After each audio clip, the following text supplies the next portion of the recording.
মিশরের গভর্নর। তো গভর্নরের ছেলে বা ছেলে মেয়ে আত্মীয় স্বজন যারা থাকবে তাদের একটু ক্ষমতা পাওয়ার থাকবে কি থাকবে না? থাকবে। বর্তমান দেখেন না, একজন পার্টি নেতারও যদি আত্মীয় স্বজন হয় তার দাপটে সমাজে টিকাই যায় না। কিন্তু একজন গভর্নর তার ছেলে সমাজের মধ্যে একটু দাপটটা থাকবে কি থাকবে না? থাকবে। হযরত আমর ইবনুল আস রাদিয়াল্লাহু তাআলা আনহু মিশরের গভর্নর ছিলেন। আমর ইবনুল আস রাদিয়াল্লাহু তাআলা আনহুর জামানায় ওই সময় একটা মিশরের মধ্যে ঘোড় প্রতিযোগিতা হয়, ঘোড় দৌড়ের প্রতিযোগিতা। সেইখানে এক কৃতি যুবক, এক দরিদ্র যুবক অংশগ্রহণ করে এবং আমর ইবনুল আস রাদিয়াল্লাহু তাআলা আনহুর ছেলে মুহাম্মদ সেও এই ঘোড় দৌড়ের মধ্যে অংশগ্রহণ করে। কিন্তু আমর ইবনুল আস রাদিয়াল্লাহু তাআলা আনহুর ছেলেকে হারাইয়া ওই সাধারণ এক যুবক সে ঘোড় দৌড়ে ফার্স্ট হয়ে যায়, প্রথম হয়ে যায়। গভর্নরের ছেলে এটা মানতে পারে না যে একজন সাধারণ ছেলে, সাধারণ লোকের ছেলে, দরিদ্র একজন ছেলে, আমর ইবনুল আসের ছেলে, আমি মিশরের গভর্নরের ছেলে, আমাকে হারায় প্রথম হয়, এটা সে মানতে পারে না। মানতে না পাইরা রাগান্বিত হইয়া ওই কৃতি যুবক, দরিদ্র যুবককে একটা চাবুক দ্বারা আঘাত করে। চাবুক দ্বারা আঘাত করার পর ওই যুবক বড় হতভাগ, ওই যুবকটা বড় ব্যথা পাইয়া, মনে কষ্ট পাইয়া সে তখন ভাবে যে হায় রে, এটা তো গভর্নরের ছেলে, তার বাবার কাছে যদি ছেলের নামে বিচার নিয়ে যায় তখন তো বিচার ঠিক মতো হবে না, বিচারটা আমি সঠিকভাবে পাবো না। এই ভাইবা যুবক বড় কষ্ট পায়, কি করা যায়?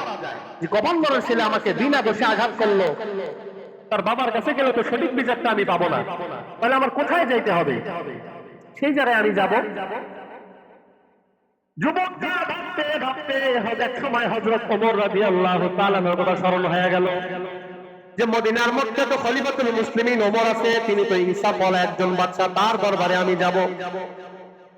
ওই যুবক ভারাক্রান্ত হৃদয় নিয়ে দীর্ঘ পথ পাড়ি দিয়া মিশর থেকে মদিনার মধ্যে গমন করছে। মদিনার মধ্যে আইসা হযরত ওমরের কাছে বিচার দিছে, খলিফাতুল মুসলিমিন, আপনি মিশরের গভর্নর বানাইছেন আমর ইবনুল আসকে, তার ছেলে এমন এমন কারণে আমার শরীরের মধ্যে চাবুক দ্বারা একটা আঘাত করছে, এর সঠিক বিচার আমি চাই। খলিফাতুল মুসলিমিন হযরত ওমর কেমন ইনসাফদার বাদশা ছিলেন, কেমন ইনসাফের বিচার করার তার মন মানসিকতা ছিলেন। খলিফাতুল মুসলিমিন হযরত ওমর রাদিয়াল্লাহু তাআলা আনহু এই যুবকের কথা শুইনা অক্ষরাত চিঠির মাধ্যমে আমর ইবনুল আস এবং তার ছেলেকে জরুরি ভাবে মদিনায় তলব করছে। এই আমর ইবনুল আস, তোমরা মদিনায় চলে আসো তোমার ছেলেকে নিয়ে। খলিফাতুল মুসলিমিন হযরত ওমরের চিঠি পাইয়া আমর ইবনুল আস রাদিয়াল্লাহু তাআলা তার ছেলেকে নিয়ে মদিনায় হাজির হয়ে গেছে। বিচার কার্যের মধ্যে ওমর ইবনুল আস রাদিয়াল্লাহু তাআলা কে দাঁড় করাইছে। এই মিশরের গভর্নর আমর ইবনুল আস, মিশরের নেতা তোমাকে আমি বানাইছি জনগণের সাথে ইনসাফ করার জন্য, জনগণের মাঝে ন্যায় বিচার প্রতিষ্ঠা করার জন্য তোমাকে আমি মিশরের মধ্যে পাঠাইছি। কিন্তু তোমার মিশরের এক যুবক এসে আমার কাছে বিচার দিছে যে তোমার ছেলে নাকি এই সাধারণ একটা যুবককে আঘাত করছে, তুমি কেন তার বিচার করো নাই? তোমার দরবারে কেন তার সঠিক বিচার হয় নাই? যুবক আমার কাছে কেন আসলো? তোমার ছেলে কোথায়? তোমার ছেলেকে দাঁড় করাও। খলিফাতুল মুসলিমিন হযরত ওমর রাদিয়াল্লাহু তাআলা তার ছেলেকে দাঁড় করায় বলে, এই ওমর ইবনুল আসের ছেলে মুহাম্মদ, তুমি কি সাধারণ যুবককে মারছো কিনা? বলে, হ্যাঁ মারছি। কেন মারছো? বলে, রাগান্বিত হয়েছিলাম, সে আমাকে পিছনে পালায়া প্রথম স্থান অধিকার করছে, আমি মানতে পারি নাই, এই জন্য রাগান্বিত হয়ে আমি তাকে মারছি। ওমর রাদিয়াল্লাহু তাআলা আনহু দেখেন কি বিচারটা করছে।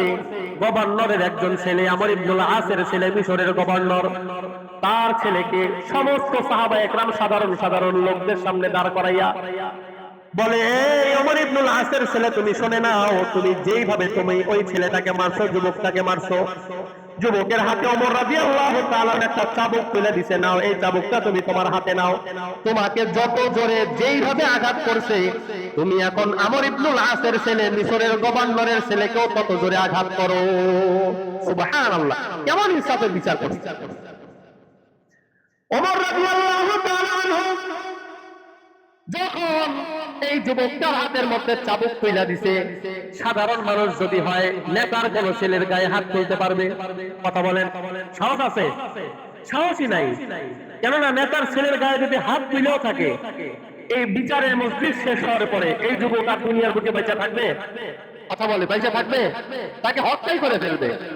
কিন্তু ইসলামের সঠিক বিচার যেখানে হবে, সেখানে বাদী বিবাদী উভয়ের সমান বিচার যেখানে হবে, এখানে যারা দোষী যারা নির্দোষ তাদের উভয়ের শক্তি থাকবে। যারা নির্দোষ সঠিক বিচার যারা পাবে, তারা শক্তির সাথে বলের সাথে তারা ওইভাবে কেসাস নিতে পারবে, তাদের মনের মধ্যে কোনো ভয় নাই, কেননা এখানে সঠিক বিচার হইতেছে। যুবকের হাতে যখন ওমর রাদিয়াল্লাহু তাআলা একটা চাবুক তুলে দিয়েছেন, এই যুবক, যেইভাবে তোমাকে আঘাত করছে সেইভাবে তুমি তাকে আঘাত করো। ওই যুবকটা চাবুকটা হাতে নিয়ে গভর্নরের ছেলে মুহাম্মাদের শরীরের মধ্যে তত জোরে একটা আঘাত করছে। তত জোরে একটা আঘাত করার পর ওমর রাদিয়াল্লাহু তাআলা ডাক দিয়ে বলে, এই যুবক, তোমার রাগ কমছে নি? বলে, হ্যাঁ রাগ কমছে। বলে, তোমার যদি রাগ না কমে তাহলে মিশরের গভর্নর আমর ইবনুল আস আছে, তার শরীরের মধ্যে একটা আঘাত করো। সুবহানাল্লাহ। যুবক ডাক দিয়ে বলে, খলিফাতুল মুসলিমিন, আমার সঠিক বিচার আমি পেয়ে গেছি। আমাকে যত জোরে আঘাত করেছে আমি তার সন্তানের গায়ে তত জোরে আঘাত করছি। আমিরুল মুমিনিন, তার বাবার শরীরে হাত তোলার অধিকার আমার নাই, আমার সঠিক বিচার আমি পেয়ে গেছি। দেখেন খলিফাতুল মুসলিমিন হযরত ওমর রাদিয়াল্লাহু তাআলা একজন গভর্নরের ছেলেকেও কিভাবে সঠিক বিচারের কার্যকারিতা করে দিবেন। কিন্তু বর্তমান সময়ে এরকম সঠিক বিচার আমাদের সমাজের মধ্যে আছে নাই? সঠিক বিচার তো দূরের কথা, যারা অপরাধ করে তাদের তো শাস্তি হয় না। টাকা পয়সা দিয়া, ঘুষ টুস দিয়া, যেভাবেই হোক সে বিচারটা তার থেকে সরায় নেয়। যত টাকা লাগে নাও, আমার ছেলেকে বিচার কার্য থেকে বের করে দাও, কোনো দোষ সে করে নাই, এরকম একটা ফয়সালা তার বিরুদ্ধে দিয়ে দাও।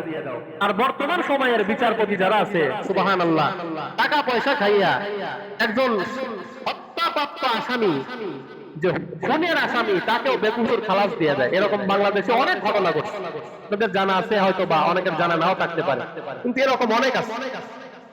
এই জন্য আল্লাহ পাক রব্বুল আলামিন বলেন, ইন্নাল্লাহা ইয়া'মুরু বিল আদলি ওয়াল ইহসান। এক নাম্বার আল্লাহ তাআলা এই আয়াতের মধ্যে নির্দেশ দেন, তোমরা ইনসাফওয়ালা হও, নিজেদের জীবনের সাথে ইনসাফ করো, পরিবারের মধ্যে ইনসাফ করো, সমাজের মধ্যে ইনসাফ করো, রাষ্ট্রের মধ্যে ইনসাফ করো, বিচার কার্যের মধ্যে ইনসাফ করো। আল্লাহ রাসূল বলেন, সাবাতু ইউযিল্লুহুমুল্লাহু ফি যিল্লিহি ইয়াওমা লা যিল্লা ইল্লা যিল্লুহু। যে ব্যক্তি, আল্লাহ পাক 6 জন ব্যক্তি এমন আছে যারা আল্লাহ তাআলার আরশের ছায়ার নিচে ছায়া পাবে। তার মধ্যে এক নাম্বার ইমামুন আদিল, যে ব্যক্তি ন্যায়পরায়ণ বাদশা, সঠিক বিচার করবে, ইনসাফের বিচার করবে। আল্লাহ পাক রব্বুল আলামিন কিয়ামতের কঠিন ময়দানে এই ব্যক্তিকে আল্লাহ পাকের আরশের ছায়ার নিচে ছায়া দান করবে। সুবহানাল্লাহ। এইজন্য সঠিক বিচার করতে হবে। যারা বিচারক আছে, নেতৃস্থানীয় লোক আছে, তাদের কাছে যখন কোনো বিচার আসবে, এই বিচারটাকে একেবারে সঠিকভাবে বিচার করতে হবে। তাহলে আল্লাহ পাক রব্বুল আলামিন তাদেরকে আরশের ছায়ার নিচে ছায়া দান করবেন। এবং এই যারা সঠিক বিচার করতে পারবে, দুই ব্যক্তির মাঝে, আবু দাউদ শরীফের হাদিসের মধ্যে আছে, দুই ব্যক্তির যখন কোনো দ্বন্দ্ব হবে, ঝগড়া হবে, বিবাদ হবে, এই দুই ব্যক্তির মধ্যে যদি কেউ ইনসাফের বিচার করতে পারে, এটা তার জন্য সবচেয়ে জারিয়ার সওয়াব হবে। বলেন সুবহানাল্লাহ। আল্লাহ রাসূল আরেক হাদিসের মধ্যে বলেন, ন্যায় বিচারক যারা থাকবে তারা আল্লাহ পাকের জান্নাতের মধ্যে প্রবেশ করবে। বলেন সুবহানাল্লাহ। ন্যায় বিচারক যারা থাকবে, কিয়ামতের ময়দানে তাদেরকে এমন এক আসনের উপরে, চেয়ারের উপরে বসানো হবে, যে চেয়ার নূরের আলোয় আলোকিত হবে। এই জন্য সমাজের যারা নেতৃস্থানীয় আছেন, যাদের কাছে বিচার নিয়ে মানুষ আসে, যাদের কাছে অসহায় হয়ে, অপারগ হয়ে বিচার চাইতে আসে, চেষ্টা করবেন একেবারে ইনসাফের সাথে বিচার করতে। যে দোষী তাকে সর্বোচ্চ শাস্তি দিতে, যার দোষ নাই